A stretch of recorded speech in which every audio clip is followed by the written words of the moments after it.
Subscribe करें रखोलिया classes को और बेल आइकन दबाना ना भूलें ताकि आपको लेटेस्ट अपडेट्स मिलती रहें। मैं आपको संख्याओं के प्रकार पढ़ा रहा हूँ।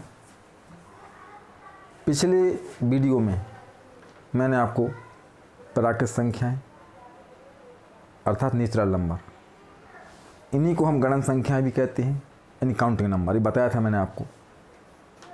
और सभी धनात्मक संख्याएं गणन संख्याएं कहलाती हैं।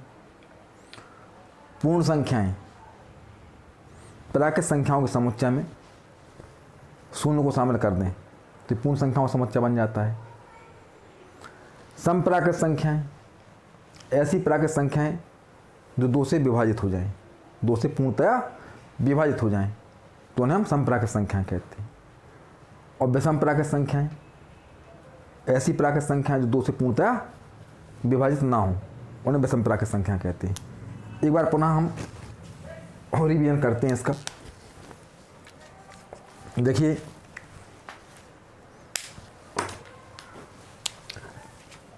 One two three four five, ये जो समुच्चय था ये प्राकृत संख्याओं का समुच्चय बताया था मैंने। और जब आगे बढ़े थे हम पूर्ण संख्याओं की तरफ तो मैंने कहा था कि प्राकृत संख्याओं के समुच्चय में शून्य को और शामिल कर दें तो ये पूर्ण संख्याओं का समुच्चय बन गया। तो और आगे बढ़े थे, समप्राकृत संख्याएं नहीं थी तो जिनमें दो का पूरा पूरा भाग चला जाता है वो समप्राकृत संख्याएं थी। तो और आगे बढ़े थे तो विषम प्राकृत संख्याएं, तो ऐसी प्राकृत संख्याएं जो दो से पूर्णतया विभाजित नहीं होती हैं उनको विषम प्राकृत संख्याएं कहते हैं। जैसे कि ये आप देख रहे हैं बोर्ड पर, ठीक है ना। तो प्राकृत संख्याएं यदि शून्य को अलग कर दें तो प्राकृत संख्याएं, शून्य शामिल कर दें तो पूर्ण संख्याएं, सम संख्याएं और विषम संख्याएं। स्पष्ट हो गया ना। आज हम लेते हैं पूर्णांक संख्याएं,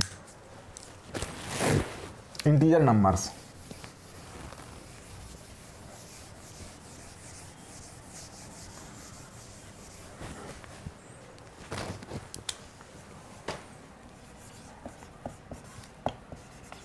पूर्णांक संख्याएं,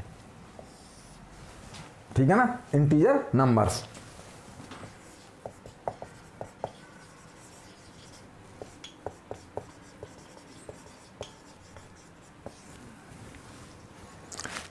अब देखिए, पहले हम एक नंबर लाइन बनाते हैं और समझाने का प्रयास करते हैं।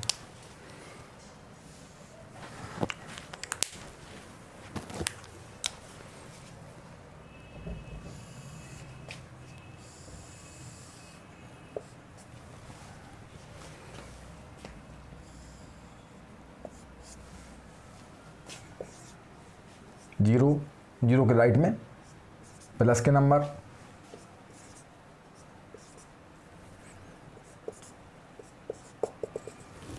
और लेफ्ट में जीरो के माइनस के नंबर।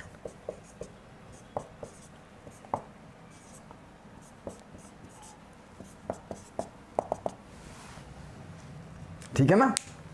अब देखिए, जीरो के और राइट में जो दिखाई दे रहा है आपको, ये सभी धनात्मक पूर्णांक हैं, पॉजिटिव इंटीजर्स हैं, ठीक है ना।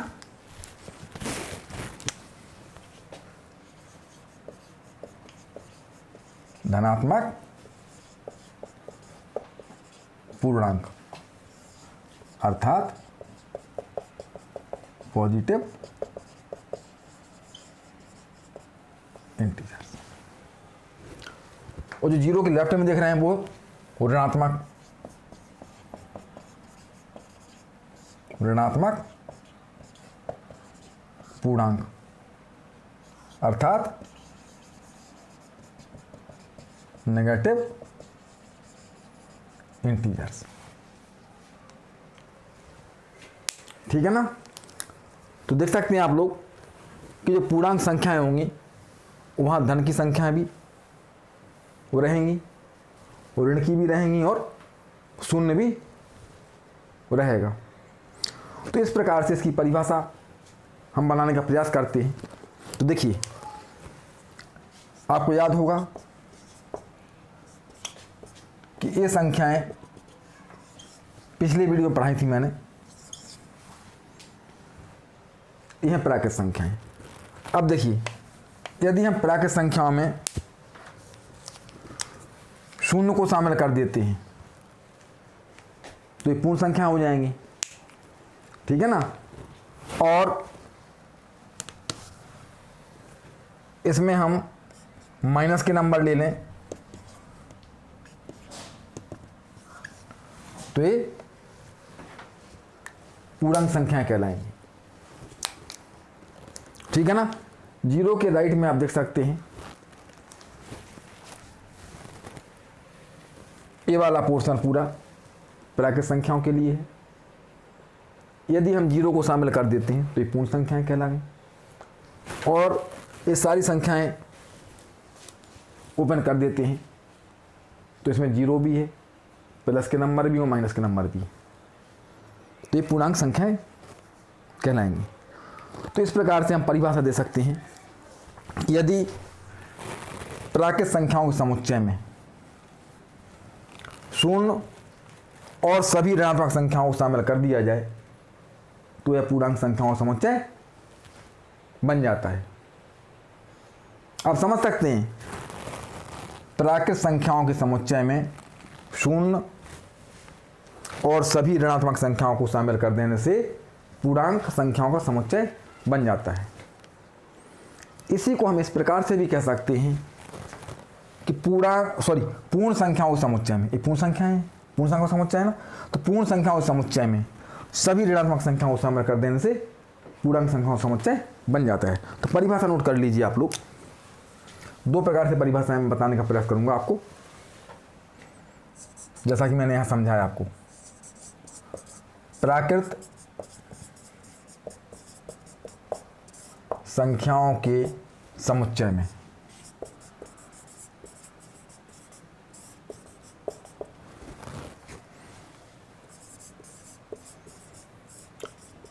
शून्य तथा सभी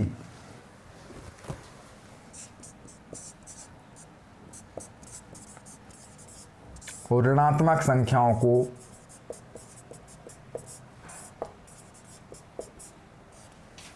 शामिल कर देने से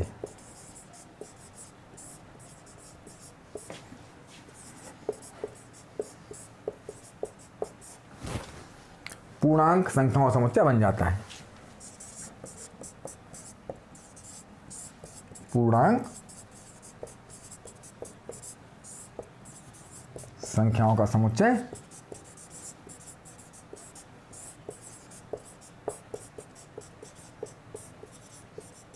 बन जाता है। अब देखते हैं एग्जाम्पल, जैसे इसके अकॉर्डिंग जो मैंने आपको परिभाषा बताई हुई है, डेफिनेशन बताई हुई है, उसके अकॉर्डिंग हम यह समझा रहे हैं आपको। प्राकृत संख्याओं समुच्चय में तो हमने यह प्राकृत संख्याओं का समुच्चय ले लिया।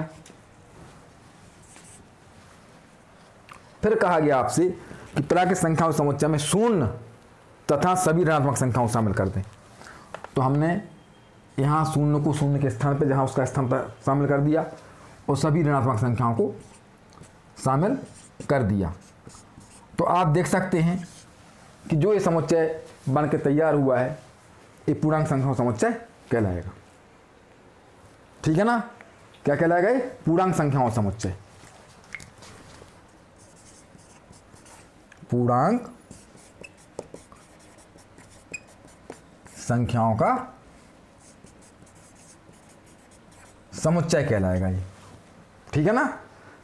जो मैंने आपको परिभाषा बताई उसी अकॉर्डिंग यहाँ मैंने समझाया भी आपको। अब देखिए दूसरे प्रकार से हम परिभाषा ले रहे हैं, उसको भी समझिए आप लोग।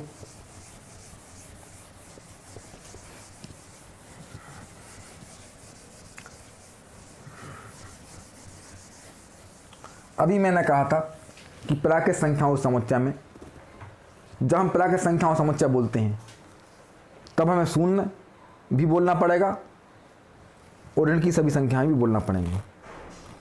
लेकिन अब हम प्राकृत संख्या नहीं बोलेंगे, अब बोले पूर्ण संख्या, है ना। जब पूर्ण संख्या बोले तो उसमें जीरो ऑलरेडी रहेगा, तो शून्य नहीं बोलना पड़ेगा वहाँ पे, केवल हमें ऋणात्मक संख्याएं बोलना पड़ेंगी, ठीक है ना। तो देखिए आप दूसरी परिभाषा, पूर्ण संख्याओं के समुच्चय में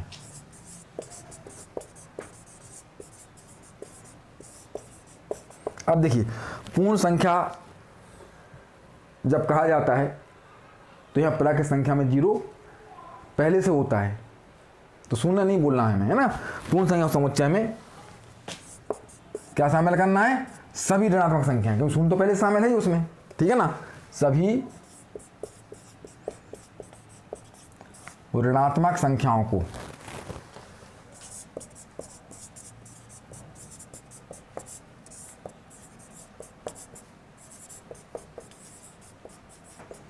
शामिल कर देने से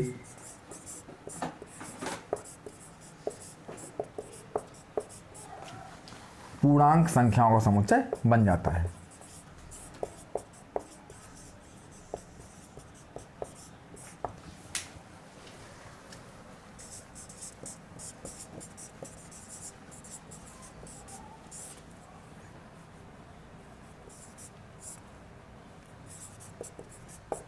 ठीक है ना। अब देखिए पूर्णांक संख्याओं का समुच्चय, पूर्णांक संख्याओं का समुच्चय बराबर क्या हो जाएगा। अब हम इसके अकॉर्डिंग लिखेंगे, ठीक है ना। यहां आपसे कहा गया कि पूर्ण संख्याओं के समुच्चय में, तो पहले हम पूर्ण संख्याओं का समुच्चय लेते हैं, ठीक है ना। 0 1 2 3 4 5 6 7 8 ये हमारा पूर्ण संख्याओं का समुच्चय हो गया। अब आपसे कहा गया कि पूर्ण संख्याओं के समुच्चय में सभी ऋणात्मक संख्याओं को शामिल कर देने से, तो हमें क्या करना है, सभी ऋणात्मक संख्याएं शामिल करना है इसमें। तो देखिए हम सभी ऋणात्मक संख्याएं शामिल करते हैं, -1 -2 -3 -4 -5 ... ठीक है ना। तो देखिए आप देख सकते हैं कि इसके पहले जो परिभाषा मैंने बताई थी तो उसमें भी पूर्णांक संख्याओं का समुच्चय यही बना हुआ था, वो यहाँ जो बताई वो उसमें भी यही है, ठीक है ना। केवल कहने के तरीके अलग अलग हुए थे। वहाँ मैंने प्राकृत संख्या बोला था तो मुझे शून्य और ऋणात्मक संख्या बोलना पड़ा था, और यहाँ मैंने पूर्ण संख्या बोला हुआ है, तो पूर्ण संख्या बोलने से शून्य पहले से उसमें शामिल हो चुका है, अब बचा केवल ऋण की संख्या है, तो हमें ऋणात्मक बोलना पड़ा। तो देख सकते हैं आप लोग पूर्ण संख्याओं के समुच्चय में सभी ऋणात्मक संख्याओं को शामिल कर देने से पूर्णांक संख्याओं का समुच्चय बन जाता है। हम आगे और बढ़ते हैं, ठीक है ना, और आगे बढ़ते हैं हम लोग।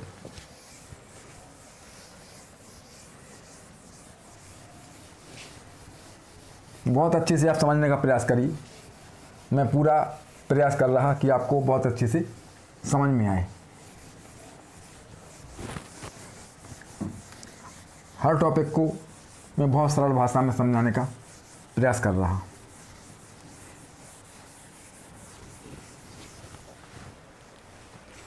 अब देखिए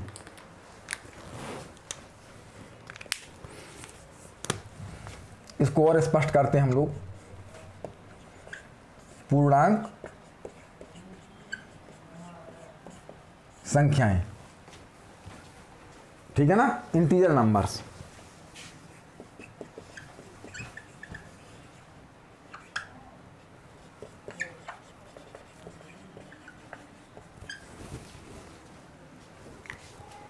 अब देखिए अभी जैसा कि इसके पहले भी बताया मैंने,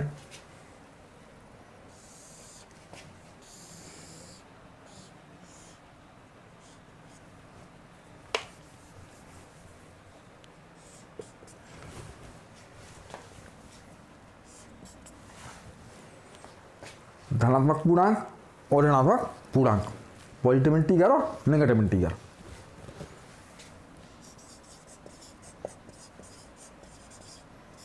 धनात्मक पूर्णांक अर्थात पॉजिटिव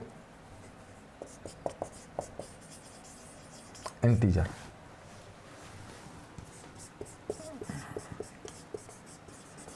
ऋणात्मक पूर्णांक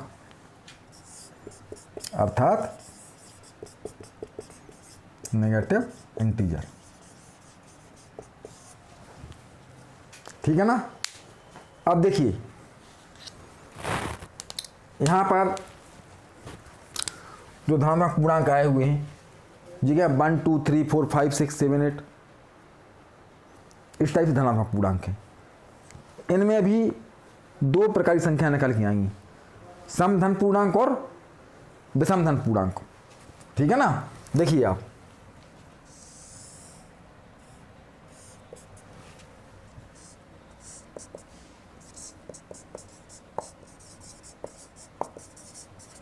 समधन पूर्णांक संख्याएं, ठीक है ना, माने इवन पॉजिटिव इंटीजर।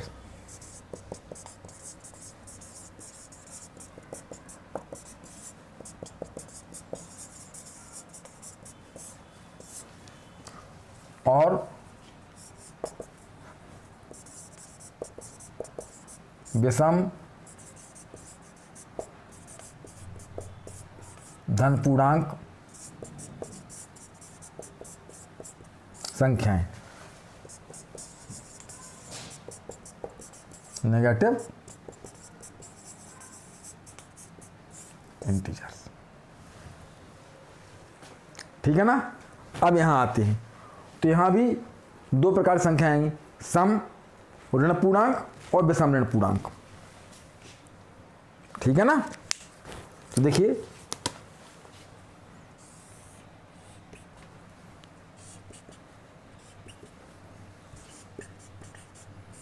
सम ऋण पूर्णांक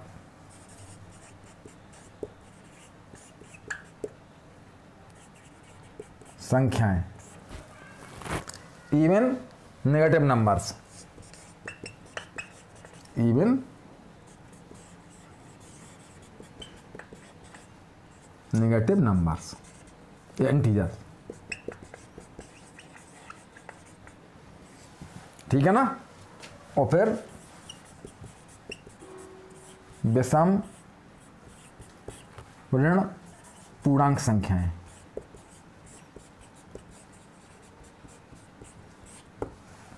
नेगेटिव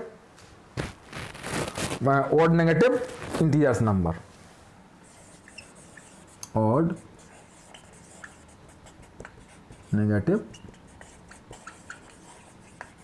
इंटीजर्स। इस प्रकार से पूर्णांक संख्याएं हैं, इनको दो भागों में डिवाइड किया गया है। शून्य शामिल नहीं है इसमें अभी। धनात्मक पूर्णांक और ऋणात्मक पूर्णांक। धनात्मक पूर्णांक को भी दो भागों में डिवाइड किया गया है, समधन पूर्णांक और विषम धन पूर्णांक।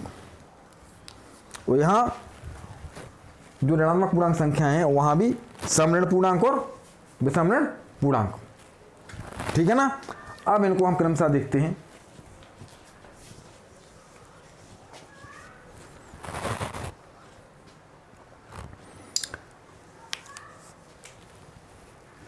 दोबारा समझिए आप लोग, पूर्णांक संख्याएं, इंटीजर नंबर्स। ठीक है ना। अब धनात्मक पूर्णांक और ऋणात्मक पूर्णांक। ठीक है ना। तो यहाँ समधन पूर्णांक संख्याएं आएंगी निकल के यहाँ से, और विषम धन पूर्णांक। समधन पूर्णांक मीन्स इवन पॉजिटिव इंटीजर्स, और यहाँ विषम धन पूर्णांक मीन्स ऑड नेगेटिव इंटीजर्स। ठीक है ना। तो देखिए यहाँ पर ऑड शब्द और इस्तेमाल कर लीजिएगा, ऑड नेगेटिव इंटीजर्स। वैसे यहाँ ऋण में रहेगा कि सम ऋण पूर्णांक और विषम ऋण पूर्णांक। अब देखिए आप लोग क्रमशः को हम समझते हैं।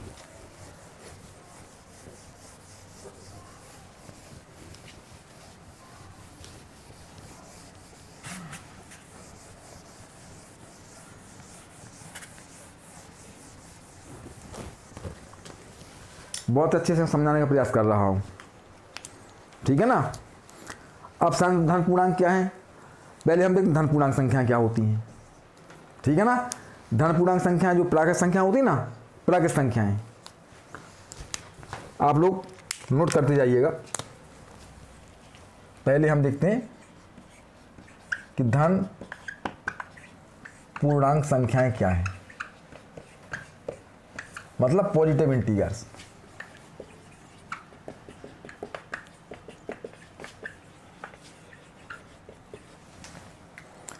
जो प्राकृत संख्या है वो सभी धन पूर्णांक संख्याएं कहलाती हैं, ठीक है ना।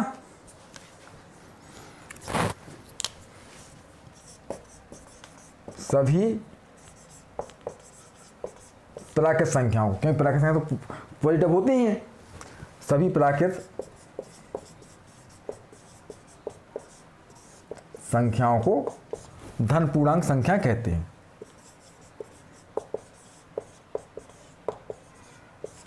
ठीक है ना।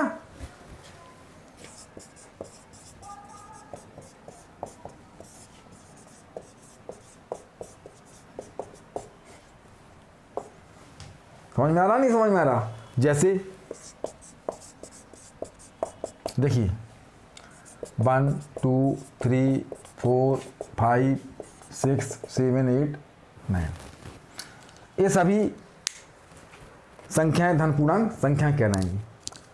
अब आते ऋण पूर्णांक संख्याएं, तो इन्हीं प्राकृत संख्या में ऋण चिन्ह लगा दें हम, प्राकृत संख्याओं में ऋण चिन्ह लगा देते हैं तो ये सभी क्या कहलाएंगी, ऋण पूर्णांक संख्याएं कहलाएंगी। नोट करिए आप लोग,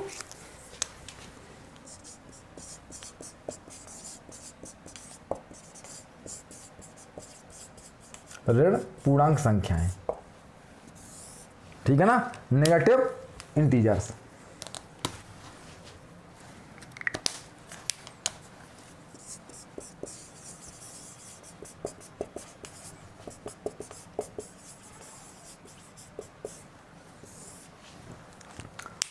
तो सभी प्राकृत संख्याओं में हम क्या करते हैं, ऋण चिन्ह के साथ लिखा जाए सही प्राकृत संख्याओं को। जो प्राकृत संख्या हमारी थी इनको यदि ऋण चिन्ह के साथ लिखा जाए तो ये हमारी ऋण पूर्णांक संख्या कहलाएंगी। तो नोट कर लीजिए आप लोग कि सभी प्राकृत संख्याओं को ऋणात्मक चिन्ह के साथ लिखा जाए, सभी प्राकृत संख्याओं को ऐसा लिख दीजिए, यदि सभी प्राकृत संख्याओं को ऋणात्मक चिन्ह के साथ लिखा जाए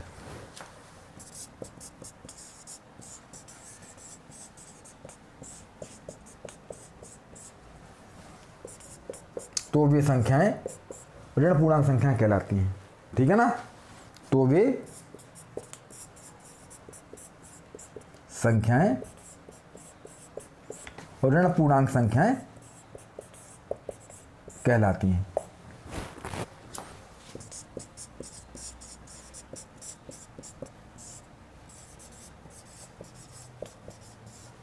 ठीक है ना। अब देखिए जैसे हमने ये सही प्राकृत संख्याएं लिख दी 1 2 3 4 5 इस टाइप से। अब इनमें हम माइनस का चिन्ह लगा देते हैं, ठीक है ना। क्या लगा देते हैं, माइनस का चिन्ह, इसके पहले माइनस लगा दिया हमने, तो ये कहलाएंगी हमारी ऋण पूर्णांक संख्याएं। -1 -2 -3 -4 -5 -6 -7 इस टाइप से हमारी ये संख्याएं कैसी कहलाएंगी, ऋण पूर्णांक संख्याएं कहलाएंगी। अब देखते हैं समपूर्णांक संख्याएं। अभी धन पूर्णांक और ऋण पूर्णांक की बात हो रही थी कि जो ही प्राकृत संख्याएं हैं, प्राकृत संख्याएं धनात्मक होती हैं, जैसा कि आपने नंबर लाइन पर देखा था अभी है ना, तो धन पूर्णांक कहलाएंगी। और जीरो के लेफ्ट में जो संख्याएं थी वो ही 1 2 3 के साथ माइनस चिन्ह लगा हुआ था, तो वो ऋण पूर्णांक संख्याएं थी।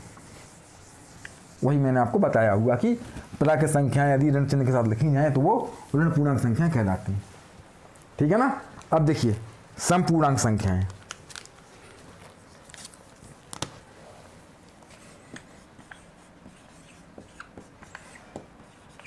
समपूर्णांक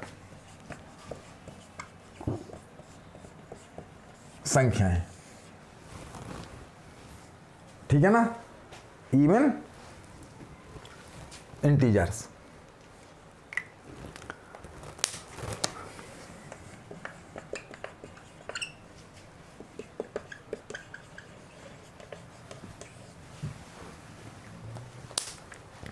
अब पिछले वीडियो में मैंने आपको सम प्राकृत संख्याएं पढ़ाई हुई थी, वहाँ पर सम प्राकृत संख्याओं इस्तेमाल किया था। तो वहाँ आपने देखा होगा कि वहाँ पर हमने जो नंबर एग्जाम्पल में लिए थे वो 2, 4, 6, 8, 10 इस टाइप से नंबर थे, वो प्लस के थे, पॉजिटिव थे, क्योंकि वहाँ पर हमने प्राकृत संख्या का इस्तेमाल किया था, सम प्राकृत संख्याएँ। अब यहाँ सम पूर्णांक हैं, सम पूर्णांक, तो यहाँ पर प्लस माइनस दोनों साइन रहेंगे। केवल हमें यह ध्यान रखना है कि 2 से वो डिवाइड हो रही हो, चाहे वो प्लस की हो चाहे माइनस की हो, ठीक है ना। तो ये पूर्णांक शब्द का इस्तेमाल करने का आशय क्या हो गया कि प्लस भी रहेगा और माइनस भी रहेगा, दोनों साइन इसमें रहेंगी। तो देखिए ऐसी पूर्णांक संख्याएं, और जब मैंने सम प्राकृत पढ़ाई थी आपको तो वहाँ लिखवा था ऐसी प्राकृत संख्याएं, वहाँ मैंने ये परिभाषा लिखवाई थी, ऐसी प्राकृत संख्याएं जो 2 से पूर्णतः विभाजित होती हैं उन्हें सम प्राकृत संख्याएं कहते हैं। आज हम लिखवाएंगे आपको ऐसी पूर्णांक संख्याएं, वहाँ था ऐसी प्राकृत संख्या, यहाँ पूर्णांक संख्याएं। तो नोट करिए आप लोग, ऐसी पूर्णांक संख्याएं,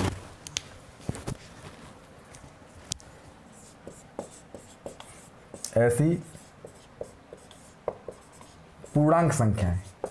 पूर्णांक शब्द का इस्तेमाल करने का मतलब हो गया कि यहाँ प्लस और माइनस दोनों साइन लागू रहेंगे, लेकिन प्राकृत शब्द का इस्तेमाल करते हैं तो वहाँ माइनस लागू नहीं रहेगा, माइनस लागू नहीं रहेगा, ठीक है ना। तो ऐसी पूर्णांक संख्याएं जो 2 से पूर्णतया विभाजित हो जाएं, पूर्णतया विभाजित हो जाएं।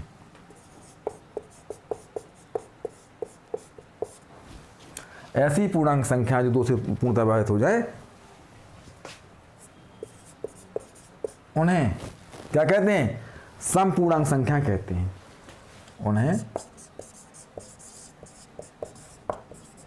समपूर्णांक संख्याएं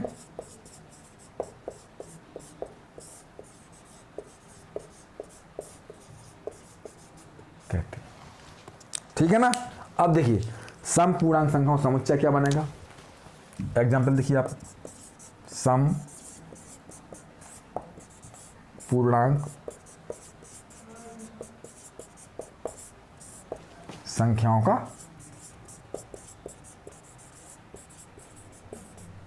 समुच्चय बराबर plus minus 2, plus minus 4, plus minus 6, plus minus 8, plus minus 10, इस टाइप से ये समपूर्णांक संख्याओं का समुच्चय कहलाएगा, ठीक है ना।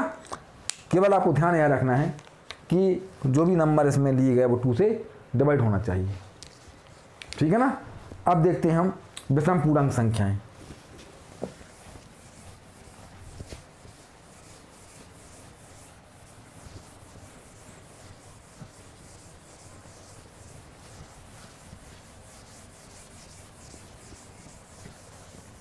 नोट करिए आप लोग,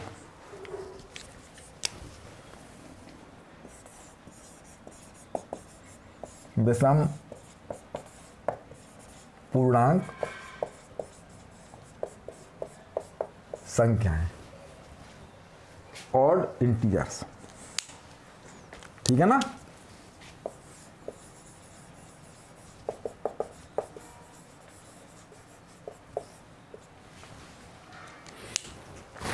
अब आपको याद होगा कि पिछले वीडियो में भी मैंने विषम संख्याएं पढ़ाई थी, लेकिन वहाँ मैंने इस्तेमाल किया था विषम प्राकृत संख्याएं, ठीक है ना। और जब विषम प्राकृत संख्याएं पढ़ाई हुई थी मैंने लास्ट वीडियो में, तो वहाँ ये कहा था कि ऐसी प्राकृत संख्याएं जो 2 से पूर्णतः विभाजित नहीं होती हैं उन्हें हम विषम प्राकृत संख्या कहते हैं, और वहाँ जो हमने समुच्चय बनाया वो विषम प्राकृत संख्याओं, वहाँ नंबर जो थे प्लस के नंबर थे, क्योंकि प्राकृत संख्या का इस्तेमाल किया गया था। और जब प्राकृत संख्या का इस्तेमाल किया जाएगा तो नंबर प्लस के ही रहेंगे, माइनस उसमें अलाउ नहीं रहेगा, ठीक है ना। लेकिन आज हम पढ़ रहे हैं पूर्णांक संख्याएं, तो यहाँ प्लस भी रहेगा और माइनस भी रहेगा, दोनों साइन रहेंगे। तो ऐसी पूर्णांक संख्याएं, ऐसी पूर्णांक संख्याएं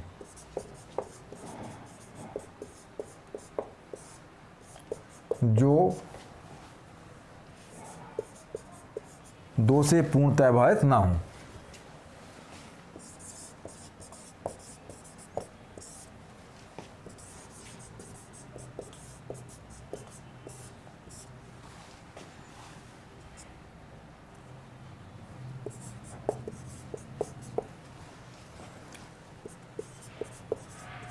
उन्हें विषम पूर्णांक संख्या कहते हैं।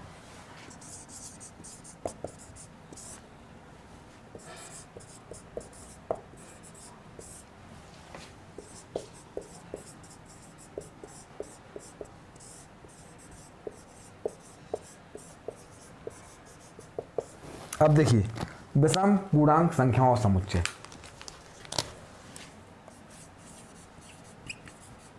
विषम पूर्णांक संख्याओं का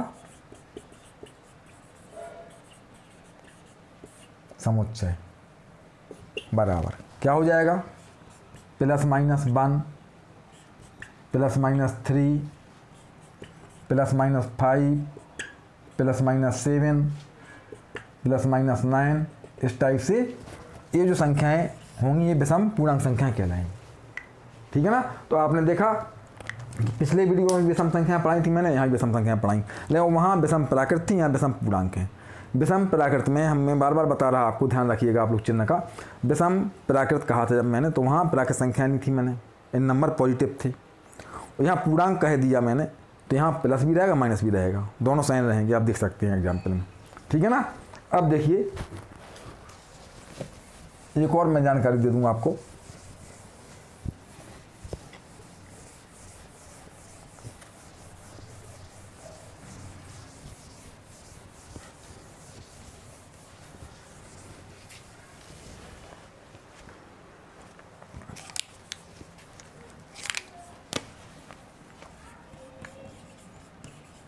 नोट, अब हम पूर्णांक संख्या बढ़ते क्रम में लिखेंगे। कैसे लिखते हैं देखिए आपको, पूर्णांक संख्या बढ़ते क्रम में किस प्रकार से लिखना है हमें।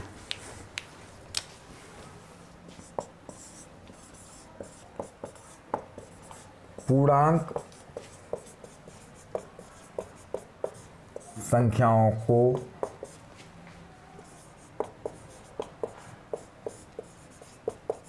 बढ़ते क्रम में निम्न प्रकार लिखा जाता है।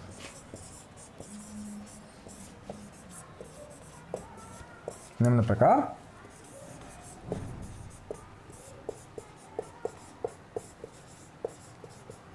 लिखा जाता है। अब कौन सा प्रकार देखिए आप लोग, ये नेगेटिव नंबर चले जा रहे हैं, मान लीजिए -5 आ गया यहाँ पे, तो लेस देन -4 लेस देन -3 -2 -1 0 1 2 3 4 5 6 7, इस टाइप से। जब भी पूर्णांक संख्याओं को हम बढ़ते क्रम में लिखेंगे तो इस टाइप से लिखा जाएगा, ठीक है ना। आप देख सकते हैं। अब देखिए पूर्णांक संख्याओं के मध्य में हमेशा एक का अंतराल होगा। तो दूसरा नोट करिए आप लोग,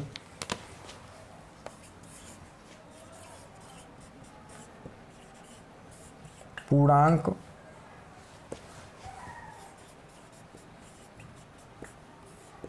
संख्याओं के मध्य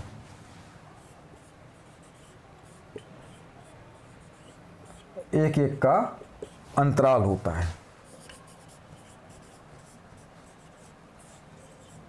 ठीक है ना।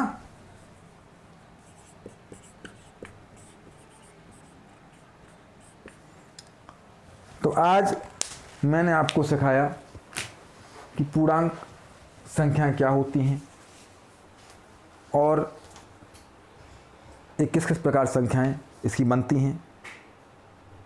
ये सारी मैंने आपको जानकारी दे दी आज आपको। आप बहुत गंभीरता से घर में इसको दोहराएं, अच्छे से समझें।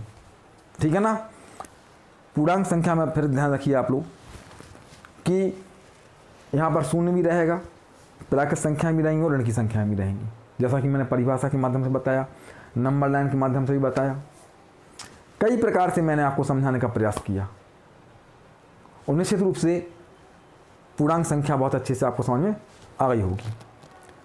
अब अन्य जो संख्याएं हैं उनको मैं अगली वीडियो में आपको पढ़ाऊँगा।